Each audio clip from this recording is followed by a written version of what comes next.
Esse plano que está aí, eu considero, Jô, um plano que pretende reformular por inteiro a democracia brasileira. São 521 propostas que estão no Plano Nacional de Desenvolvimento de Direitos Humanos. 521 com 6 eixos orientadores. O grande drama desse plano é que é um modelo muito semelhante ao modelo venezuelano. Há um centro de estudos de pesquisas sociais na Espanha que orientou a conformação das 3 condições da Venezuela, do Equador e da Bolívia. O nosso plano segue muito. Por exemplo, em relação à imprensa, censura da imprensa. Quer dizer, vai haver um controle, vai haver uma classificação. Aquelas instituições que não seguirem o que eles chamam do plano de direitos humanos, essas instituições não receberão, por exemplo, financiamento oficial. Na educação. É só um pouco o que o Bush fez em relação à pesquisa com células-tronco, né? Quer dizer, podia fazer, mas não receberia nenhum auxílio oficial. Mas no caso concreto da imprensa, a imprensa são os pulmões de uma democracia. Quando você controla a imprensa, eles é que vão determinar. Educação. Todos os professores terão que ser educados dentro do que eles chamam deste plano de direitos humanos. E as crianças receberão uma cartilha para seguirem rigorosamente o plano. Então, formando muito no estilo, enfim, da União Soviética, do Hitler, do Mussolini, criar a juventude já amoldada a aceitar o plano. Por exemplo, direito de propriedade. Hoje nós temos o seguinte, quer dizer, se minha propriedade é invadida, eu vou até a justiça e peço a reintegração de posse, mostra que eu tenho o título. Se o invasor invadir uma propriedade, o proprietário fica sem a propriedade. Aí a justiça não poderá dar reintegração de posse. Chamarão a sociedade civil organizada, que é formada pela comunidade deles, e essa determinará se deverá ou não ser devolvida a casa. Ou pode ser urbana, ou pode ser uma propriedade rural. Urbana também? Urbana também. As duas estão colocadas, propriedade rural e urbana. A subutilizada, se a comunidade entender que está havendo subutilização daquela propriedade, etc., só depois desta manifestação é que possivelmente o programa não diz de que forma se fará. Apenas diz que não se poderá dar a integração de posse imediata antes de haver uma mediação dessa comunidade. Pega-se, por exemplo, o problema, que eu considero extremamente grave, das Forças Armadas e da Polícia. As Forças Armadas, hoje, elas representam, em momento de crise, aquela que determinará a maneira de se controlar, de se manter a ordem e a lei. O que ocorre? As forças policiais são forças auxiliares. Quem comanda é as Forças Armadas. Agora, as forças policiais deixam de estar subordinadas às Forças Armadas, deixam de ser forças auxiliares das Forças Armadas. Cria-se um sistema único de forças policiais, nacional. Então, os governos terão as suas forças policiais controladas por um sistema nacional único. Então, teremos as Forças Armadas se o Brasil entrar em guerra, o Brasil não tem essa vocação, e teremos um controle total das polícias desvinculadas das Forças Armadas, podendo ser as forças policiais apenas forças reservas em caso de guerra. Então, está havendo uma total mudança do sistema, digamos, do regime constitucional. Por exemplo, nós vivemos em representação. Cada deputado paulista, para ser deputado federal, ele precisa de pelo menos 100 mil votos. Que representa? Ele pode ser um mau deputado, mas é o povo que vota. Eles vão substituir um pouco a chamada democracia representativa por uma democracia delegada que é comum na Venezuela, Bolívia, Equador. Vale dizer, o povo vai ser chamado sempre para discutir não, votar em plebiscitos e referendos, criando-se quase um sistema semelhante ao sistema da Constituição venezuelana, pela qual haverá o poder executivo, o povo, como os dois poderes, e o poder legislativo, o judiciário e o Ministério Público serão poderes acólitos. Então, é indiscutivelmente um plano que representa o pensamento daqueles que fizeram. Mas é possível o governo se sobrepor Algo que está na Constituição? Eles terão que mudar a Constituição. Isso é apenas um programa, é um decreto programático. Eles vão ter que mandar projetos de lei ordinária, projetos de emendas constitucionais para mudar todo esse sistema, Poder Judiciário, Poder Legislativo. Terá que ter uma comissão de direitos humanos a orientar as leis que eles terão que fazer. Eu lhe interrompi com a pergunta que você ia falando. Não, o que eu iria dizer é o seguinte, eu tenho um profundo respeito por aqueles que fizeram esse plano. Alguns deles são meus amigos, debates há muitos anos, entende? Mas eles têm uma convicção de que, por exemplo, Cuba é um país que representa uma democracia, que a Venezuela tem uma democracia representativa, que representa o povo, não precisa. E eles estão pretendendo trazer para o Brasil as convicções ideológicas deles, que eu respeito, não são as minhas. Não, mas como é que Cuba pode ser considerada uma democracia se tem o Fidel, por quem eu tenho, aliás, uma grande admiração pela luta dele, pelo que ele significou para Cuba, tudo isso. Eu confesso que não tenho a mesma admiração. Não, eu digo o seguinte, que um sujeito que desembarca com 12 pessoas numa ilha e toma conta, evidente que se transforma num mito, pelo menos. No tempo que eu estudava na faculdade... Mas será que não surgiu mais ninguém com competência? Olha, no tempo que eu estudava na faculdade, em 57, quando ele começou, a mim me revoltava muito. Nós estudamos sempre o direito de defesa como o principal direito de uma democracia. Claro. Não há democracia sem direito de defesa. Por isso é que eu sou advogado, nunca quis ser magistrado, nem político, nem nada. Agora, naquela época, foram levados milhares de pessoas aos paredões eu sei. sem nenhum direito de defesa. Eu nunca perdoo alguém que matou sem ter permitido que as pessoas se defendessem. Isso é um genocida. Então, podem admirar o Fidel Castro, mas eu, que sempre vivi defendendo o direito de defesa, que estudava na faculdade, lia todo dia nos jornais, primeira página na época, eram os paredões, ao ponto de nós chamarmos Fidel Paredão Castro, eu não posso admitir. Agora, eu não estou falando nem do sistema, nem do modus operandi do sistema, eu estou falando a figura dele, o carisma que ele tem, eu entendo. Carisma ele tem, indiscutivelmente, como excepcional. O Che Guevara excepcional, também. Excepcional. O que eu não estou de acordo. Agora, o que ocorre? Eles dizem que é uma democracia porque não precisam de eleições. As eleições são apenas confirmativas, só tem o partido oficial. Porque diz que o povo está contente com o que eles fazem. Se nós analisarmos, todos os que têm defendido a Venezuela, o Equador, a Bolívia, esses regimes bolivarianos, e realmente também a Nicarágua e Cuba, que é uma ditadura, ao meu ver, eles estão convencidos que isso é o melhor para o Brasil.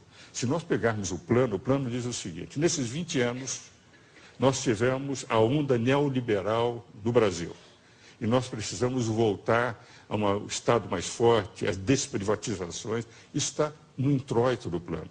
Ora, eu acho que esses 20 anos foram os grandes anos de o Brasil saltar de um país relativamente desconhecido, de grande extensão territorial, para ter hoje uma participação no cenário mundial. Porque como é que eu posso dizer que esses 20 anos são um fracasso e que nós precisamos voltar às estradas? Não, nesses 20 anos, os governos do presidente Lula. Claro, e o Lula, vou dizer o seguinte, os primeiros 7 anos do presidente Lula, ele teve uma participação internacional fantástica. Eu tenho a impressão que o Lula, ele fez um erro a partir do episódio de Honduras. Porque eu tinha certeza que esse ano ele seria indicado para o Prêmio Nobel da Paz. Porque os 7 primeiros anos de atuação do Lula no cenário internacional, ao ponto do Obama dizer ele é o cara, teve um benefício indireto, o próprio Obama, mas para ele foi... Agora, no momento que em Honduras ele começou a atacar uma deposição absolutamente constitucional do Zelaya, porque ele queria algo que é uma cláusula pétrea que não poderia, e que o artigo 239 da Constituição hondurenha diz que todo aquele que pretender a reeleição será imediatamente afastado de qualquer posição que tenha dentro do governo. Basta dizer que um dos maiores juristas brasileiros, que é do PT, foi secretário do PT, que é Dalmo Dallari, escreveu um artigo na Folha dizendo realmente foi constitucional a deposição do Zelaya. Ele começou a defender e não aceitou as eleições que foram livres. As eleições foram vigiadas pela comunidade internacional. e aceita o governo cubano, aceita todas as estrepulias, as estrionices do Chávez, o que representa, vai em contato com as eleições fraudadas do Irã. Quer dizer, na prática, eu creio que o Lula, que fez um papel excepcional durante os primeiros 7 anos, sendo uma surpresa para o mundo inteiro, está desfigurando um pouco a sua imagem em relação à Venezuela, Cuba, Irã, etc. E o que é pior, entende? Ao ter assinado esse plano. Porque esse plano representa, se viesse aprovado, eu tenho a impressão que não seria nunca uma reformulação completa, Jô, completa da Constituição. 521 proposições, 521 mudanças eles pretendem no sistema constitucional brasileiro. Eu queria abrir, eu sei que tem inclusive alunos de direito aqui hoje também, não tem? Tem? Eu queria abrir para perguntas ao doutor Ives, se alguém tem alguma pergunta à disposição específica. Pois não? Bom, com relação ao projeto, mais especificamente na parte da censura, queria perguntar para o senhor o que o senhor acha pior? Se é uma censura escancarada, como acontece na Venezuela, que propõe, assim, de certa maneira, o projeto, ou uma censura velada, como acontece também em outros países, também no Brasil, em que a imprensa dita a realidade de acordo com a opinião de certos grupos. Não, a censura que eles estão pretendendo é muito mais grave, semelhante àquela da Venezuela. Porque qual é o capítulo da imprensa? Haverá um órgão que vai definir e fazer a classificação dos artigos. O que vale dizer, o jornalista, conforme o tipo de exposição que fizer, ele vai ser catalogado. Os veículos, os jornais, terão também a sua catalogação para poder ou não receber. E no que concerne à rádio e televisão, como é uma concessão pública, eles poderão inclusive cancelar. Então nós teremos um conselho que irá dizendo o que é que se poderá ou não dizer nos jornais, representando, portanto, uma censura efetiva, sob a alegação de que estão com isto valorizando a Constituição, não permitindo abusos da imprensa. Ora, quem pode atacar os abusos da imprensa é o Poder Judiciário. Sempre que a imprensa abusa, entram as pessoas com ações de indenizações por danos morais ou danos patrimoniais e têm ganho. Há muitos jornais que têm sofrido isso. Então, nós já temos os mecanismos de censura. Agora, eu me lembro, no tempo da exceção, em que eu era conselheiro da Ordem, nós, conselheiros, éramos os únicos que falávamos. E os jornais, quando tinham matérias contrárias ao regime anterior, você se lembra, publicavam poemas de Camões, receitas. Ora, nós não teremos isso. As matérias serão proibidas de serem publicadas. Então, haverá efetivamente uma censura da imprensa escrita e, possivelmente, o corte, como acontece na Venezuela, dos canais de televisão e de rádio que forem contrários. Se lerem o capítulo referente à comunicação social, é extremamente perigoso, porque nós vamos perder os pulmões da sociedade que representam a imprensa. Mais alguém? Aqui? Pois não? Gostaria de saber se a população brasileira vai poder opinar de alguma forma, porque isso vai interferir de algum jeito na nossa vida. Como o caso teve o plebiscito contra o desarmamento, isso. Queria saber se a população vai ter como opinar de algum jeito. Certo. Veja o seguinte, a forma como eles puseram o plano é um plano com 25 diretrizes, 6 eixos orientadores e 521 proposições. Disseram eles, no introito, que eles discutiram com 14 mil pessoas no Brasil inteiro e diversas instituições. Com todas as instituições que eu falei, que eu conheço, nenhuma delas foi consultada. Então, são instituições de pessoas vinculadas à ideia do plano. Eu mesmo disse para uma dessas pessoas vinculadas a eles o seguinte: 14 mil não representam 190 milhões de brasileiros. Um deputado em São Paulo, para ser eleito, precisa de 100 mil votos, para ser 1/70 dos deputados que representam São Paulo no Congresso Nacional. 100 mil. Eles consultaram 14 mil, em nome de 14 mil, estão falando por 190 milhões de brasileiros. Agora, esse projeto vai ter que ser enviado ao Congresso Nacional. Os diversos projetos de lei e as diversas emendas constitucionais criar uma justiça comunitária, uma justiça restaurativa antes da justiça comum, é evidente que é uma mudança monumental no capítulo do Poder Judiciário na Constituição. A sensação que eu tenho, entende, é que este ano não haverá possibilidade de eles levarem o plano a ser aprovado. Aliás, nenhum deputado iria correr o risco, de repente, estar indo contra a vontade popular. Agora, nós não sabemos, em função daquele candidato que vai ganhar, aliás, são 2 candidatos, não é, que estão com mais possibilidades, se, enfim, o candidato do governo ganhar, se vai ou não aceitar o plano e levar o plano para frente. O que eu tenho a sensação, e que a imprensa tem que fazer, e eu quero distinguir bem uma coisa, o que eu estou atacando são as ideias do plano, embora respeite as pessoas que os fizeram, porque alguns são, inclusive, meus amigos. O que eu quero dizer é que nós, sociedade, temos que conhecer em profundidade o plano. Não pode ser levado ao Congresso e deputados se reúnem, fazem um acordo de liderança e aprovam.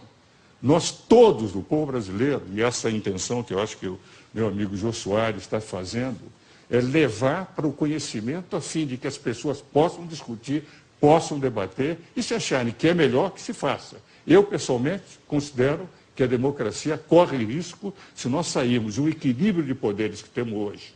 Porque hoje tivemos, em 22 anos de Constituição, um impeachment presidencial, uma superinflação, escândalos como o Mensalão, o escândalo dos anões, agora o escândalo do Distrito Federal. Tivemos alternância do poder e nunca se falou mais em quebra das instituições.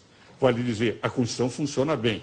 Mudar essa Constituição, que tem defeitos, mas que permitiu um equilíbrio de poderes, é um risco muito grande para o Brasil. Por isso, todos nós temos que discutir, e principalmente os meus colegas, aqueles que fizeram direito, que a nossa função, fundamentalmente, é em discutir o direito que tem que ser aplicado nesse país. Bom, eu tenho parabéns. E parabéns pela pergunta.